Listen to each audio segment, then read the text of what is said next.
Student, so in this video we are continuing the previous question that was the draw the rough sketch of y equals to 1 plus x plus 1, x is minus 3, x is 3, y 0, find the area of region bounded by the curve. तो इसमें सबसे पहले हमने देखा था critical point. तो हमारा critical point क्या था, x इक्वल्स टू -1। ठीक है, तो हमने -1 के ग्रेटर पार्ट में देखा, -1 के लेस पार्ट में देखा और x इक्वल्स टू -1। तो हमने फंक्शन को रीडिफाइन किया, जो कि हमने पिछली वीडियो में सीखा हुआ है कि हमें रीडिफाइन कैसे करना है। तो जब आपने इसको रीडिफाइन किया तो यहाँ पे आपका जो फंक्शन था वो -x बना था, यहाँ पे फंक्शन आपका बना था 2 प्लस एक्स, और x इक्वल्स टू -1 पे आपका फंक्शन बना था 1। तो फिर हमने इसका ग्राफ भी ड्रॉ किया था। तो ग्राफ जो हमारा बना था दैट वाज, तो हमने ये कार्टेशियन प्लेन ड्रॉ कर लिया है। तो -1 पे हमारी जो आउटपुट थी 1 थी, और बाकी हमारा ग्राफ इस टाइप का बना था। ठीक है, कि ये कर्व बनी थी और एक ये कर्व बनी थी। और जो आपकी वो लेफ्ट वाली कर्व थी वो किसको रिप्रेजेंट कर रही थी, y इक्वल्स टू -x को, और जो राइट वाली कर्व है वो किसको रिप्रेजेंट कर रही है, y equals to 2 plus x को। ठीक है, और यहाँ पे हमारा पॉइंट आ गया -1, 0। अब आपका क्वेश्चन क्या है, क्योंकि हमने इसमें निकालना है एरिया अंडर द कर्व, तो हमने बेटा यहाँ पे दिया हुआ स्टेटमेंट में कि y इक्वल टू 0 लेना आपने, y 0 तो यहाँ पे आ जाएगा।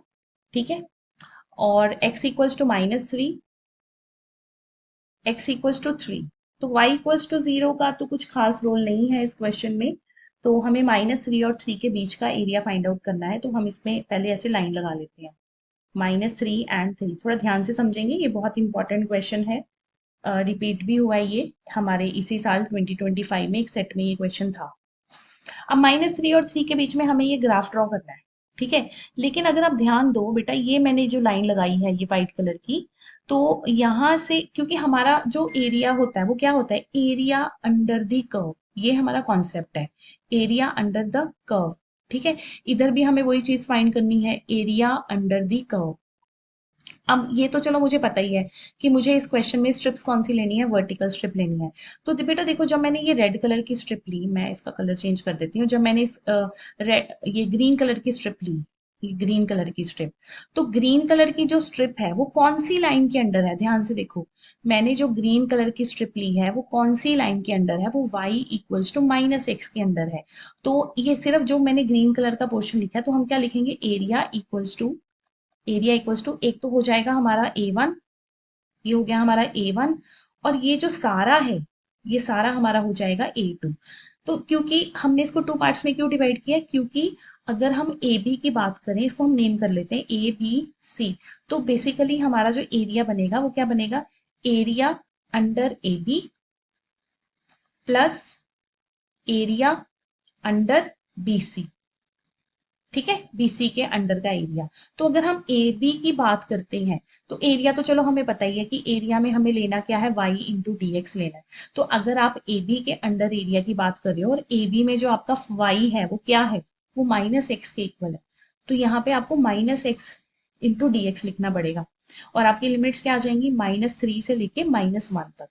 और जब आप बीसी की बात करोगे, जब आप बीसी की बात करोगे, यहाँ पे बीसी, बीसी की लोअर लिमिट कितनी है, -1, और बीसी की अपर लिमिट कितनी है, 3।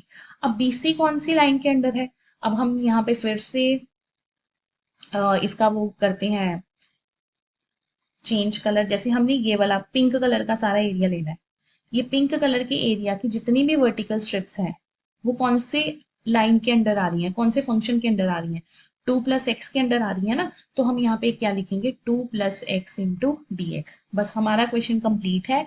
अब जस्ट हमें आंसर फाइंड आउट करने हैं और इंटीग्रेट करना है, और वो आप लोगों को आता है इंटीग्रेट करना। ठीक है, तो हम इसको अब इंटीग्रेट करते हैं।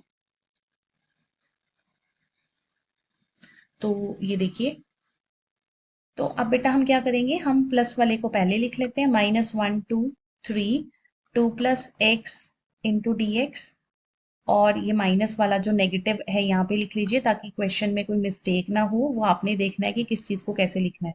अब हम इसको इंटीग्रेट करते हैं, तो 2 की इंटीग्रेशन 2x, x की इंटीग्रेशन एक्स स्क्र अपॉन 2, हमारी लिमिट्स आ जाएंगी -1 से लेके 3 तक, और माइनस एक्स की इंटीग्रेशन एक्स स्क्र अपॉन 2, -3 से लेके -1। ठीक है, तो अब हमें क्या करना है, upper limit minus lower limit, एक बार आपको x को 3 पुट करना है, 3 स्क्वायर अपॉन 2, ये हो गया हमारा अपर लिमिट, माइनस अब आप लोअर लिमिट पुट करो, 2 इंटू -1 प्लस -1 स्क्वायर अपॉन 2। तो ये तो एक ब्रैकेट सॉल्व होगी, बीच में नेगेटिव साइन, इधर भी हम ऐसे ही पुट करेंगे, एक बार अपर लिमिट पुट करेंगे माइनस, एक बार लोअर लिमिट पुट करेंगे, ठीक है। तो इसको हम सॉल्व कर लेते हैं, 6 प्लस 9/2, माइनस माइनस प्लस हो जाएगा, +2 और -1/2 और -1/2 और +9/2, ठीक है। तो ये सारा हम इसको सॉल्व करके देखते हैं हमारा क्या आंसर आ रहा है। तो डायरेक्ट एलसीएम लेने की बजाय पहले तो सिर्फ जो कांस्टेंट नंबर है उनको ऐड करो जो एक जैसे लाइक टर्म्स हैं, जैसे 8 हो जाएगा, 9/2 और 9/2 कितना हो जाएगा, 18/2, और हाफ कितना हो जाएगा, 1 हो जाएगा। तो ये हो जाएगा 8 प्लस 9 माइनस 1। एलसीएम लोगे तो मे भी गलती कर सकते हो, थोड़ा ध्यान से करना है। 17 - 1, so answer is 16 square units. तो बहुत इंपॉर्टेंट क्वेश्चन है मॉडुलस के, इस साल भी आए हैं, हर साल मॉड का क्वेश्चन आता ही आता है, ठीक है। ये अपने आप में एक बड़ा बड़ा इंपॉर्टेंट और बेसिक कॉन्सेप्ट्स वाले इसमें सारी चीजें लगती हैं, +1 भी कवर होती है, तो ये बहुत अच्छे से आपने इनकी प्रैक्टिस करनी है। नेक्स्ट क्वेश्चन करते हैं। हाँ जी, तो नेक्स्ट क्वेश्चन में देखिए अगेन ये क्वेश्चन देखो, एक सेट में तो पिछला क्वेश्चन आ गया और एक सेट में आपका ये क्वेश्चन था y equals to root x. I think ये सेट 2 में था और वो सेट 3 में था जो हमने चेकिंग की है एग्जाम्स की। तो यहाँ पे फिर आपने रफ स्केच ड्रॉ करना है। तो अब रफ स्केच जब आपने ड्रॉ करना है तो बेटा यहाँ पे आपको x की वही वैल्यूज लेनी है जिनके स्क्वायर रूट होंगी, ठीक है। तो यहाँ पे मैं x लिख लेती हूँ, y लिख लेती हूँ। अब बेटा आप x को नेगेटिव नहीं पुट कर सकते, तो ध्यान से, आप x को नेगेटिव नंबर नहीं ले सकते, आपका रूट एग्जिस्ट नहीं करेगा। जैसे आप 0 ले लोगे तो y 0 हो गया। अब आप यहाँ पे 2 नहीं पुट करोगे, आप 4 पुट करोगे। आप x को 4 पुट करोगे तो आपको आंसर क्या मिल जाएगा, y विल बी +-2, ठीक है। फिर आप x को पुट करोगे 9, तो आपको आंसर मिलेगा +-3। फिर आप x को पुट करोगे 16, तो आपको आंसर मिलेगा +-4। तो इसका हम ग्राफ ड्रॉ करते हैं। तो देखिए अगर x 0 है तो y भी 0 है, x 4 है तो y आपका 2 भी है और y आपका -2 भी है। अगर x 9 है तो y आपका 3 भी है, y आपका -3 भी है, और 16 पे 4 एंड -4। तो हम इसको कर्व को ज्वाइन कर लेते हैं। ज्वाइन करने पर ये आपकी कर्व बन गई, लेकिन इस कर्व में वो कह रहा है कि y0 और y3, y3 का मतलब ये वाली लाइन देखो, y इक्वल्स टू 3 इटसेल्फ एक लाइन होती है which is parallel to x axis, और 0 हमें ये ग्रीन कलर का एरिया फाइंड करना है, area bounded by this curve. तो इसको आपको शेड करना है, फिर आपको नंबर मिलेंगे, ठीक है। तो देखिए डिफरेंस समझिए, बाकी जितने भी हमने क्वेश्चंस किए हैं हम निकाल रहे थे area along the x axis या अबव द एक्स एक्सिस या अंडर द एक्स एक्सिस। यहाँ पे दे दिया वाई एक्सिस, तो यहाँ पे मुझे हॉरिजॉन्टल स्ट्रिप लेनी पड़ेगी, ध्यान से। हम कौन सी स्ट्रिप ले रहे हैं, हॉरिजॉन्टल। हॉरिजॉन्टल स्ट्रिप में हमारे पास जो इंटीग्रेशन होती है वो हो जाती है x इंटू डी वाई। तो हम यहाँ पे लिखेंगे area equals to x into d y. अगर हम, क्योंकि वर्टिकल स्ट्रिप हम ले ही नहीं सकते, वो एरिया ही हमने नहीं फाइंड आउट करना, ठीक है। तो मैंने आपको बोला था ना, क्वेश्चन पे डिपेंड करेगा कि आपको कौन सी स्ट्रिप लेनी है। तो मैक्सिमम क्वेश्चंस हॉरिजॉन्टल स्ट्रिप से ही होते हैं, सॉरी मैक्सिमम क्वेश्चंस हमारी वर्टिकल स्ट्रिप से होते हैं, इसमें हमने हॉरिजॉन्टल स्ट्रिप ली है, ठीक है। तो हॉरिजॉन्टल स्ट्रिप में अब आप विद रिस्पेक्ट टू वाई कर रहे हो ना, तो लिमिट्स भी किसकी आएंगी, वाई की। तो अगर आप सबसे छोटी स्ट्रिप ले रहे हो तो आपकी लोअर लिमिट हो जाएगी 0, और सबसे बड़ी स्ट्रिप ले रहे हो तो आपकी अपर लिमिट हो जाएगी 3। और यहाँ पे x की वैल्यू किसके इक्वल आ जाएगी, x equals to y square, ठीक है।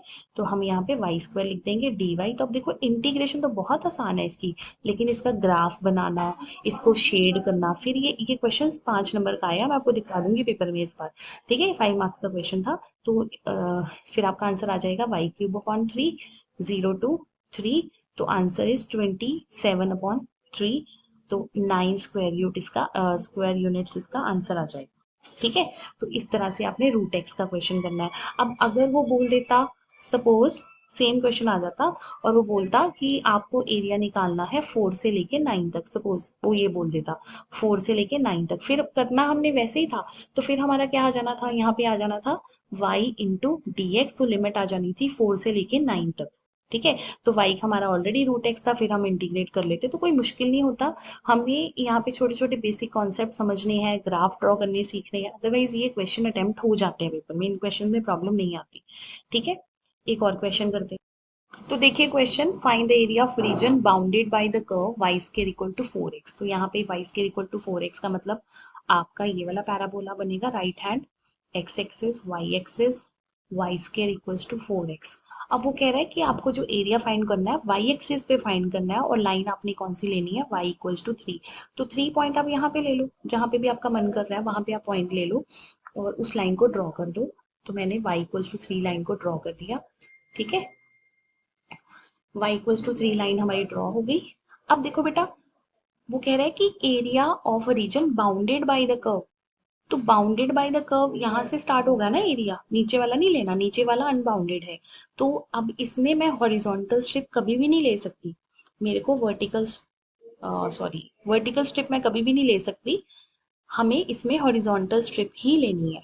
ठीक है, तो हम अब जब हम हॉरिजॉन्टल स्ट्रिप ले रहे हैं, हमने इसको शेड कर दिया इस तरह से, तो हमने क्या लेना है यहाँ पे x इंटू डी वाई, और हमारी लिमिट्स क्या होंगी 0 से लेके 3। तो x की आप वैल्यू निकाल लो, x की वैल्यू क्या हो जाएगी, वाई स्केयर अपॉन 4। तो ये आपको क्वेश्चन देख के पता चलेगा कि आपको स्ट्रिप कौन सी लेनी है, लेकिन मैक्सिमम केसेस में वर्टिकल स्ट्रिप्स ही ली जाती है। लेकिन अगर यहाँ पे तो कोई ऑप्शन नहीं है ना, वाई एक्सिस ही बोल दिया, तो मुझे हॉरिजॉन्टल स्ट्रिप ही लेनी पड़ेगी।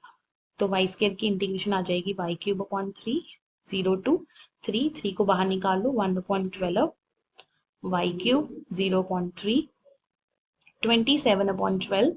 तो आप कटिंग करोगे तो 9/4 स्क्वायर यूनिट। तो ये आपका एरिया आ जाएगा 9/4 स्क्वायर यूनिट।